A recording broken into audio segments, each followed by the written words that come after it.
Letters in smartphones are important pieces of branding. They're not just random, they usually mean something.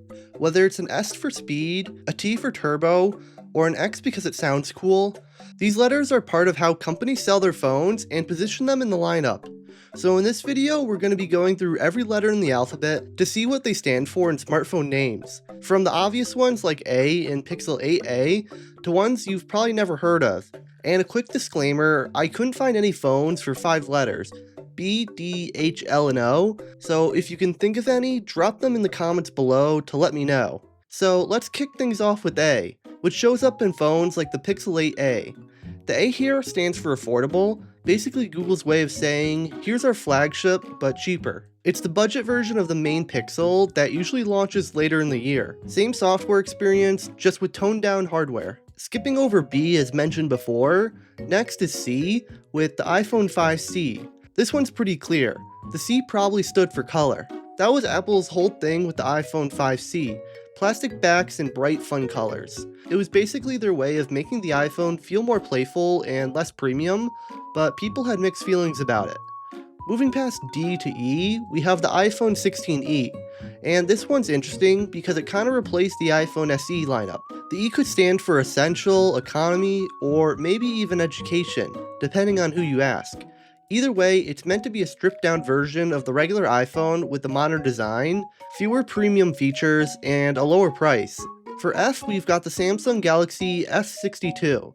Samsung launched this series mainly in India, and the F supposedly stands for things like fun or fashion. Basically, it was supposed to target younger buyers looking for big batteries and bold design at a mid-range price. It didn't really blow up globally, but the letter made its mark. G is a familiar one, Moto G7.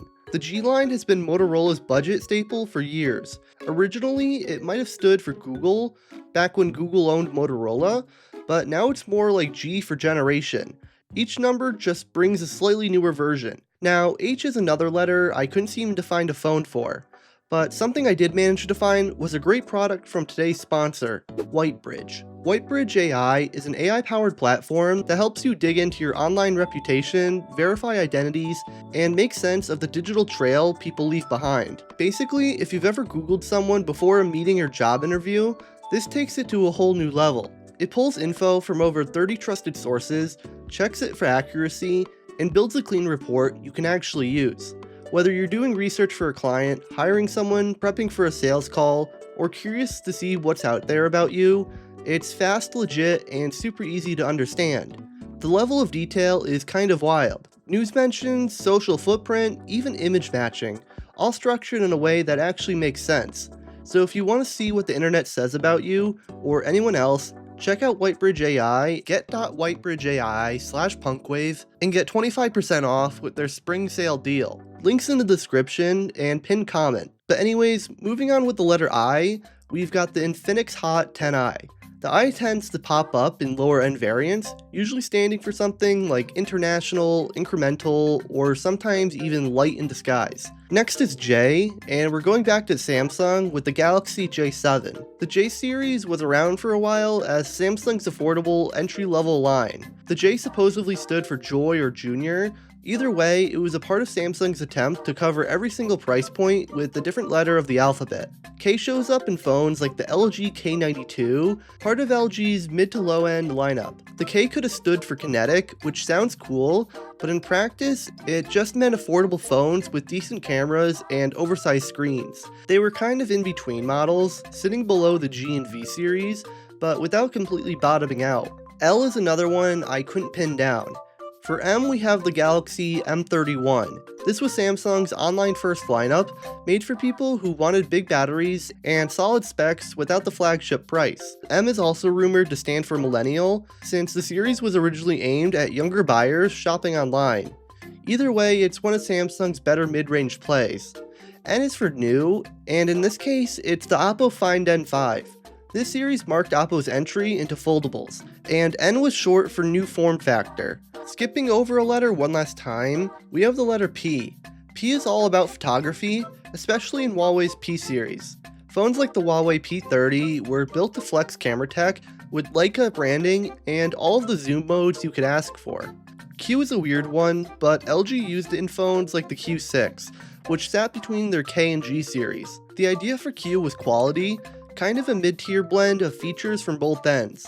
It wasn't flashy, but it gave people a cheaper way to get a near flagship design without paying top dollar. R is where things get vague. The iPhone XR came out as a cheaper alternative to the iPhone XS, but Apple never really explained what the R stood for. Some people say remix, reduced, or reimagined. Realistically, it was Apple's way of saying, this is the new colorful fun version of the premium one.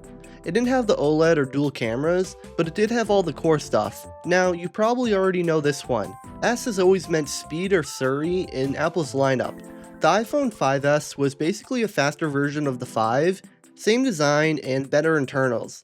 And that trend carried on with iPhones like the iPhone 6S and iPhone XS.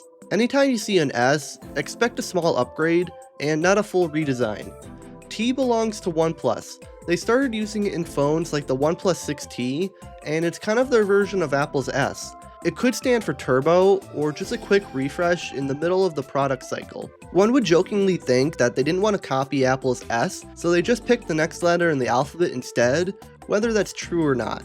For U, we have the HTC U11, part of HTC's last big push before they basically disappeared. The U could have stood for U, as in personalization. HTC leaned hard into the idea that the phone was all about the user. Custom colors, squeeze gestures, even reflective finishes. It was weird but memorable. V is for video or vision, depending on who you ask. The LG V series, like the V60, was LG's media-focused flagship, often launching alongside or just after their G series.